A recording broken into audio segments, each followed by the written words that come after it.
So what's changed with the Jeep Gladiator since its inception in 2020 when it first came out? I had one of the first Jeep Gladiators in 2020, and I've had 2 or 3 in between since then, including the newest 2025. So what is different about this truck? Well, let's start off, and we're talking aesthetics here. Number one is the grille. The grille on the Jeep Gladiator has changed. It now has these rectangular kind of openings in it and more trim work around the edges, including the light areas. I do have a cover on mine. There's smoke, so this is not stock. But the grille itself is different in appearance. And you can tell if you look right up there on the wall. Matter of fact, we can go back to 2018 on the Wrangler up there, and then over here to another, I think that's a 2024 Wrangler up above, and below is a 2020 Jeep Gladiator grille. It looks somewhat plainer, right? It has kind of the, I don't know, octagonal or beehive kind of grate in it, and a little bit smaller outlets or openings for the lights themselves. So there has been a fairly profound change as far as the grille goes. Next up, the wheels and the tires. Now, I'm not positive, but I don't believe that you could get a Jeep Gladiator back in the day with 20-inch wheels and tires.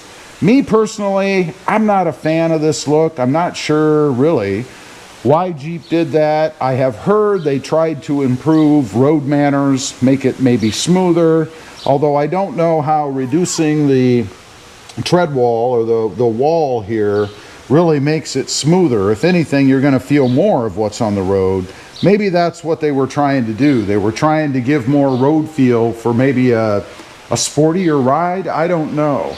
But I definitely am not a fan of that. I will be changing mine. I think Jeep shouldn't go any bigger than probably 18s. 17s might be ideal, actually. Number 3, the infotainment system. Let's take a look inside, and they changed a couple of things in here, actually. We now have this, I guess, longer infotainment system inside. It looks nice. I don't dislike it. I think I might have preferred the taller version that was wider, but nonetheless, I think this is still pretty good anyway, so that is an improvement in my mind. They also changed the area up above the infotainment screen. It used to be a little bit different. Fortunately, you can still access some pre-drilled holes under there to be able to mount your phone holders or radio holders or whatever you want. And then they also changed or added, I don't know, this material that we have in the front, in the gauge cluster area and up above the box, I guess, the glove box. It's kind of a cloth, almost corduroy kind of feeling stuff. I'm not sure how this is going to wear. I do know that it will stain, particularly because of its light color. I'm not a big fan of this, I guess, gold little thing they put in here, as well as, I guess, gold or bronze stitching. I'm not really sure what they were trying to accomplish in doing this. I think it looks out of place on a Jeep myself. But nonetheless, that's one of the bigger interior changes, along with the infotainment screen, that they've actually made to the Jeep Gladiator. Next up, of course, are paint colors. That's one thing that Jeep, I think, does a great job of, is they always mix around their paint colors. They always add things, and a lot of them are good colors, bright, vibrant colors, or maybe even more military kind of colors like what we have with the number 41 behind me.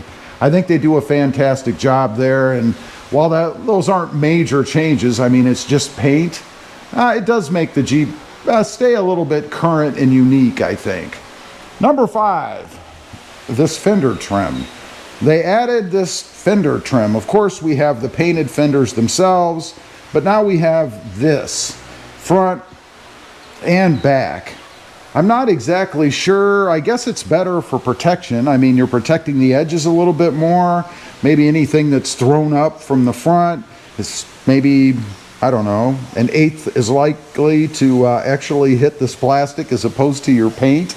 I'm not really sure why they've done that. It does blend in well with the piece that they have here on the back, which again, I'm sure is for protection for the bottom parts of the fender and the body. I really haven't decided if I like it or not. It's different, that's for sure, but I don't know. For some reason, to me, it just looks a little out of place on the Jeep. I'm not exactly sure why. Number 6, not the engine. The engine is the same. We have a 6-cylinder naturally aspirated engine. To the best of my knowledge, there isn't anything else out there available. There is no hybrid. There is no turbo. I suppose that leaves room for Jeep to make changes in the future, you know, to come out with a, I hate to say it, a 4-cylinder turbo. I'm sure that's going to happen eventually. Maybe a 6-cylinder turbo. That might be kind of cool. And then I've even heard that next year in 2026, they're going to have a 392 or a Hemi available in the Jeep Gladiator. Now, I'm sure that's probably going to be a special order type option. I doubt that they're going to mass produce those because you and I know the cost on those is going to be extreme.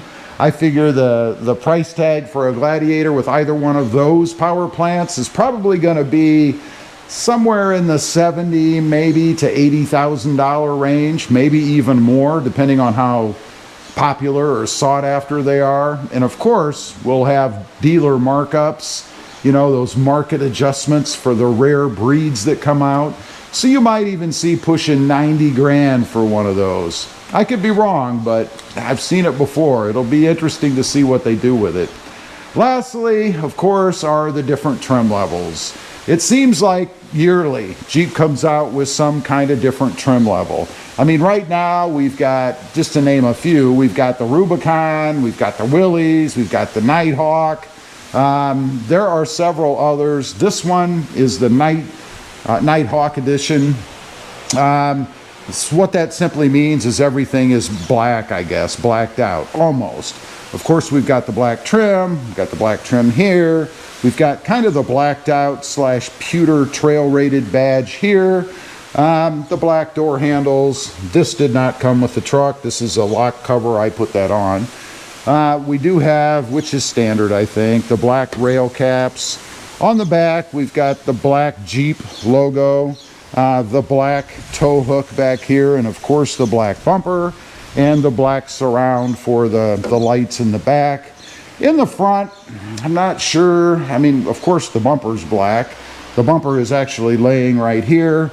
We did have black, or do have black tow hooks on the front. In the grill, they kind of went with a pewter color, which I think is pretty standard actually. There might be some light or color accents in some of the other models, but pretty standard otherwise. And really that's about it. The black mirrors, of course. But they do come out with different trim levels, I think, as maybe their attempt to throw new things at the Jeep Gladiator. None of these are really substantial changes.